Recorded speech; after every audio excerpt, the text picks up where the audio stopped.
and welcome to my digital project on instructional strategies for PIDP 3250. My name is Amy Davison, and today I'm going to be talking to you about a classroom strategy called the classification technique.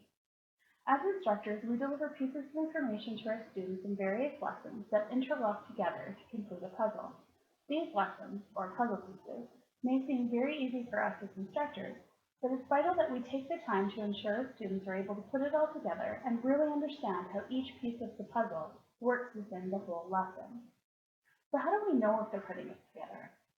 There are many classroom strategies out there to choose from, and today I'd like to talk about one of my favorites, the classification technique. Why do I like it so much? Well, it's because it's fast, it's flexible, it's easy, it can be participatory or individual, and it can be lots of fun too. After all, having fun in the classroom is beneficial not only to the students, but to us as instructors as well. I hope by now you're starting to wonder if this could be a technique for your classroom, and I think it is, so let's get to it. The best part about this is how easy it is. Break your lesson up into 2 to 3 main categories. Create a list of items that fit into each of those categories. Present your students with the information. Provide them some time to categorize each item, and voila, you're done. The technique is very versatile. You could have students work alone quietly, or you could create groups that compete against each other. You could assign this as a homework assignment, or you could even create a quiz. If you have time, you could even buy some props and have the students move items to the appropriate category. For example, if you're learning about animals, you could buy a set of toy animals and ask students to separate them into vertebrates and invertebrates, or whatever classification group you choose. Let's take a look at another example. In this example, you could number each item in the picture and have students work individually to put them into the appropriate groups, or you could have props within the classroom and have the groups work together to move the items into the appropriate categories. You might be wondering if this strategy really works.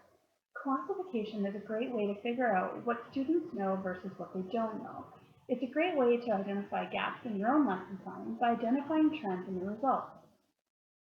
It encourages students to analyze information, apply previous knowledge, and form their own results. In other words, it encourages critical thinking. And like I said, it's versatile. It can be kept very simple, but can grow in complexity as the students advance in their learning. It's important that students also understand why items fit into the puzzle where they do. So ensure to ask some thought-provoking questions along the way to confirm your students' understanding versus their ability to memorize. By now I'm sure you're ready to start using this useful technique, so let's go over the steps again so that you can get classroom ready. First, choose the lesson you want to use. Next, determine your main categories. Remember to keep this as simple or complex as the level of learning. Next, make a list of all of the items that fall within those categories. This would be the time that you'd want to start to assemble props or items if you're going to ask the students to manually move them into different categories. The next thing you want to do is present the puzzle to your students and sit back and watch the learning happen. When using this strategy, remember to keep an appropriate level of complexity for your students' learning level. Remember to switch it up. If you're used to doing mostly individual, maybe try doing it in a group setting.